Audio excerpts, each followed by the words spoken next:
जय श्री श्याम दोस्तों, कैसे हैं आप सब।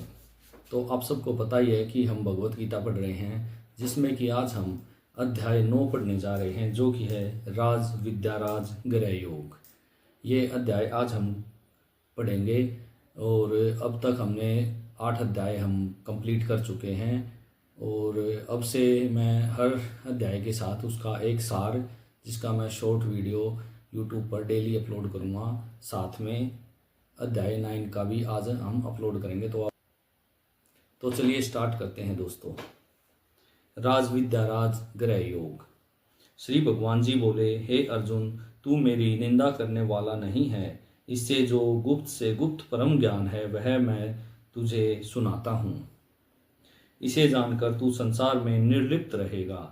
जो ज्ञान तुझे सुनाता हूँ वह सब विद्याओं का राजा है और सबसे अधिक गुप्त रखने के योग्य अत्यंत पवित्र है।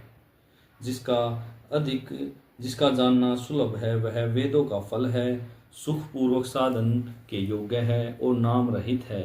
हे परम तप, जो ऐसे ज्ञान को नहीं जानते सो प्राणी मुझको प्राप्त नहीं होते और मरणशील संसार में जन्मते रहते हैं। यह मरणशील मतलब ये जो संसार, इसमें इंसान पैदा भी होता है और मरता भी, उसको मरणशील कहते हैं।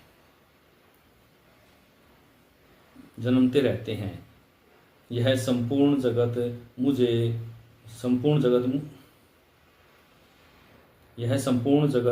मुझ में अव्यक्त रूप करके व्याप्त है। सब प्राणी मुझ में स्थित हैं और मैं उनमें स्थित नहीं हूँ। ये सब प्राणी मुझ में स्थित नहीं है तो कदाचित तू यह कह कि तुम पहले कह चुके हो कि सब प्राणी मुझ में स्थित है। पूर्वापर विरोध है। हे अर्जुन, सो प्राणी नहीं है। तू मेरे ऐश्वर्य संबंधी योग बल को देख। प्राणियों का लालन पालन करने वाली मेरी आत्मा प्राणियों का लालन पालन करती है। मेरी आत्मा प्राणियों का लालन पालन करती है, परंतु उनमें स्थित नहीं है। यह मेरा योग बल है। निरंतर आकाश में रहने वाला वायु बड़ा है और सब जगह विचरता रहता है, परंतु मैं किसी में लिप्त नहीं होता हूँ। हे अर्जुन, प्रलय काल में संपूर्ण प्राणी मेरी प्रकृति में लीन हो जाते हैं और उनको मैं कल्प के आदि में फिर छोड़ देता हूँ। मैं अपनी प्रकृति का आश्रय लेकर अपने कारण पराधीन इस संपूर्ण प्राणी समूह को बार बार बनाता हूँ। हे धनंजय, मैं उस सृष्टि के रचना क्रम में आसक्त हूँ। हे कौन्तेय, मैं ही अध्यक्ष हूँ। मैं ही इस अध्यक्षता से ही प्रकृति का चराचर प्राणी मात्र को बनाता हूँ। इसी कारण इस पर संसार का परिवर्तन होता रहता है। हे अर्जुन, मूढ़ मनुष्य मेरे सर्वभूत महेश्वर परम भाव को नहीं जानते। इसी से जो मैंने यह मनुष्य स्वरूप धारण कर रखा है उसकी अवज्ञा करते हैं। ये मूढ़ मनुष्य इसीलिए मेरा अनादर करते हैं कि इनकी आशा फलवती नहीं है। वह जो कुछ भले कर्म दान पुण्य आदि करते हैं सब निष्फल हैं। सांसारिक दिव्य दर्शनों से इनका चित्त विकसित रहता है और वे राक्षसी तथा आसुरी प्रकृति का आश्रय रखते हैं, जो कि मोह की उत्पन्न करने वाली है। हे अर्जुन, देवी प्रकृति का आश्रय रखने वाले महात्मा जन जो मुझ में सब जीवों का आदि रूप अविनाशी जानकर सब ओर से चिंता हटाकर दृढ़ निश्चय से मेरा ही भजन करते हैं, भक्ति पूर्वक मुझे नमस्कार करते हैं और रात दिन मुझ में ध्यान लगाकर मेरी उपासना करते हैं। कितने ही मनुष्य ऐसे हैं जो एक भाव से मेरी उपासना करते हैं और कितने ही मनुष्य हैं जो कि बुद्धि से मेरी उपासना करते हैं और कितने ही सब जीवों का आत्म स्वरूप मुझ में ब्रह्म स्वरूप समझकर मेरी उपासना करते हैं। हे अर्जुन, मैं प्रकृति भी हूँ, पितरों का सूद भी हूँ, अनादि औषध भी हूँ, मंत्र हूँ, होम की सामग्री हूँ, हवन अग्नि हूँ, आहुति हूँ। इस संपूर्ण जगत का पिता माता हूँ, दाता हूँ, पिता मैं हूँ, जानने के योग्य हूँ, पवित्र हूँ। मैं ओमकार हूँ और 4 वेद हूँ। मैं इस सब जगत की गति हूँ, सबका निवास स्थान हूँ, सबकी शरण हूँ, सबका हितकारी हूँ, सबकी उत्पत्ति हूँ, सबका लय करने वाला हूँ, बीज रूपक हूँ, अविनाशी हूँ, सूर्य रूप से सबको तपाने वाला हूँ, जल बरसाने वाला हूँ, प्राणियों का जीव और मृत्यु हूँ, सत असत हूँ, साम वेद्यत्री को जानने वाले, वेदोक्त यज्ञ कर्म करके सोम रस का पान कर अपने पापों से छूटकर पवित्र स्वर्ग लोक में जाने की जो कामना करते हैं, वे पुण्य रूप इंद्रलोक में पहुँच स्वर्ग में वास अथवा दिव्य भोगों का भोग करते हैं। फिर अपने पुण्य क्षीण होने पर मनुष्य लोक में जन्म लेते हैं। वेदोक्त यज्ञादि कर्मों के करने वाले अपनी कामना की सिद्धि के कारण कभी स्वर्ग में नहीं जाते। जो कामना के लिए कार्य करते हैं, जो कि फल की चिंता करते हैं, वे कभी स्वर्ग में नहीं जाते, तभी संसार में आते हैं। इस प्रकार आवागमन में फंसे रहते हैं। जो अन्य भक्त मेरा ध्यान करते हुए मेरी उपासना करते हैं, उन नित्य योगियों को मैं इस संसार में धन जन पुत्र पौत्र आदि देकर उनकी रक्षा करता हूँ और फिर आवागमन से उन्हें छुड़ा देता हूँ। हे कौन्तेय, अन्य देवताओं के भक्त वर्ग जो उनमें श्रद्धा करके उनकी उपासना करते हैं, वह मेरी विधिहीन पूजा है। इससे वे भक्त मुक्ति को नहीं पाते हैं। मैं ये सब यज्ञों का भोग करने वाला और सब का प्रभु हूँ। जो मुझको ऐसा प्रभु ईश्वर नहीं जानते, वे आवागमन से नहीं छूटते हैं। देवताओं के पूजने वाली देवगति को प्राप्त होते हैं।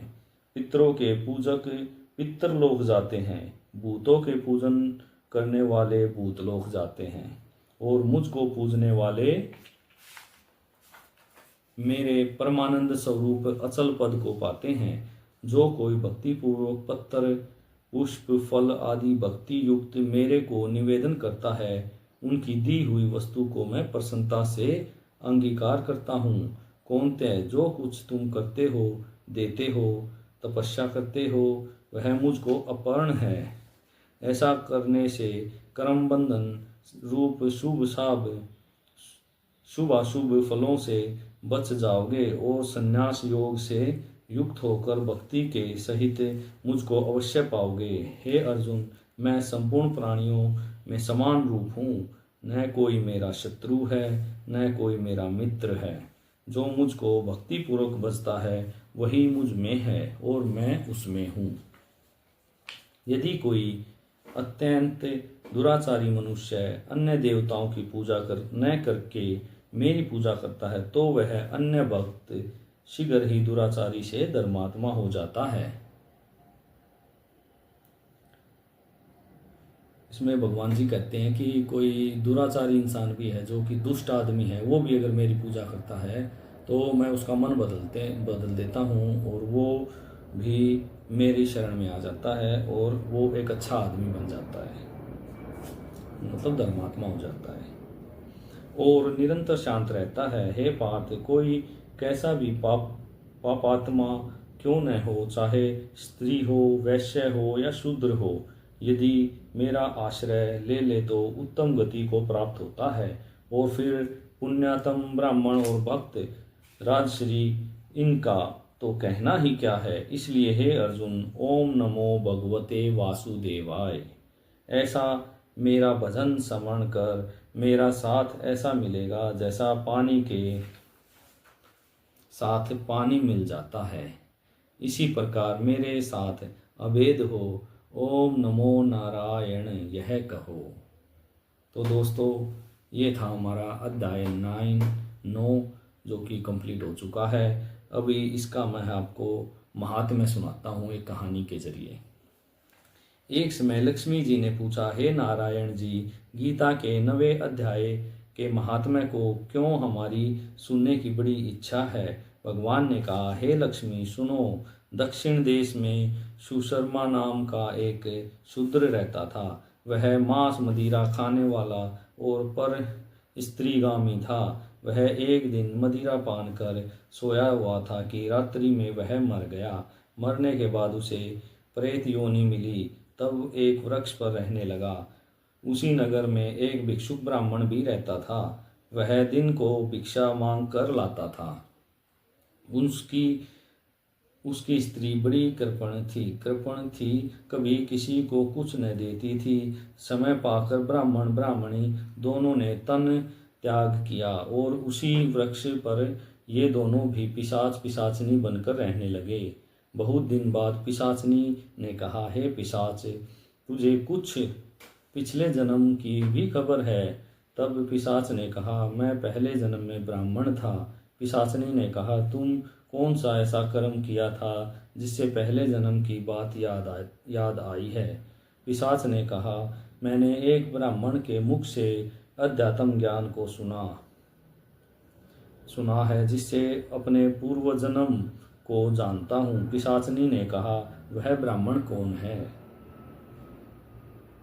अध्यात्म कौन है? धर्म क्या है? पिशाच ने कहा, मैंने कोई शुभ कार्य नहीं किया, केवल गीता के एक श्लोक को सुना है जो श्री कृष्ण जी ने अर्जुन को सुनाया था। ऐसा कह वह श्लोक अर्थ सहित पिशाचनी को सुनाने लगा।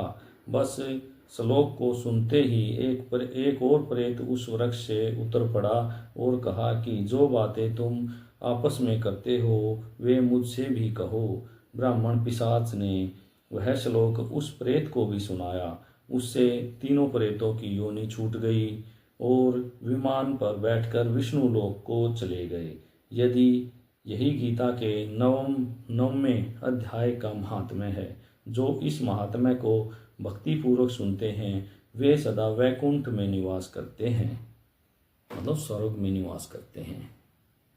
तो भाई हमारे 9 अध्याय कंप्लीट हो चुके हैं और आप लाइक और शेयर ज़रूर कर लेना। और अब मिलते हैं आपको अध्याय 10 में, जो कि हम आपके साथ कल पढ़ेंगे। जय श्री श्याम।